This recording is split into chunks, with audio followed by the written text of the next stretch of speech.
Ok, donc je vais quand même lire le chapitre 25 du livre Deutéronome. Ainsi donc, Deutéronome, chapitre 25.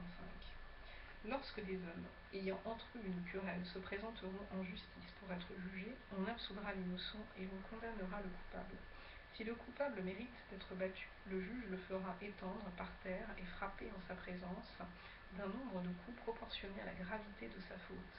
Il ne lui fera pas donner plus de 40 coups, de peur que si l'on continuait à le frapper en allant beaucoup au-delà, ton frère ne fût avili à tes yeux.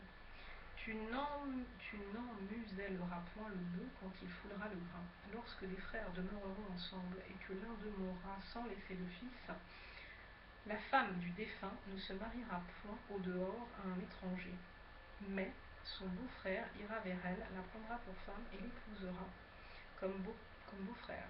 Le premier-né qu'elle enfantera succédera au frère mort et portera son nom, afin que ce mort ne soit pas effacé d'Israël. Si cet homme ne veut pas prendre sa belle-sœur, elle montera à la porte vers les anciens et dira : Mon beau-frère refuse de relever en Israël le nom de son frère. Il ne veut pas m'épouser par droit de beau-frère.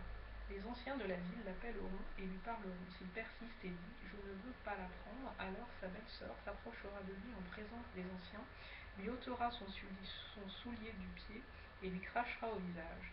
Et prenant la parole, elle dira : Ainsi sera fait à l'homme qui ne relève pas la maison de son frère, et sa maison sera appelée en Israël la maison du déchaussé.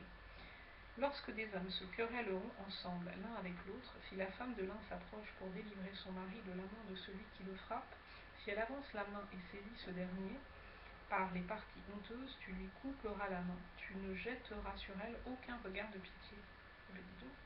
Tu n'auras point dans ton sac deux sortes de poids, un gros et un petit. Tu n'auras point dans ta maison deux sortes d'effas, un grand et un petit.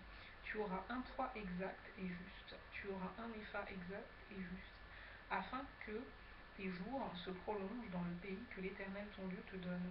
Car quiconque fait ces choses, quiconque commet une iniquité est une abomination à l'Éternel ton Dieu.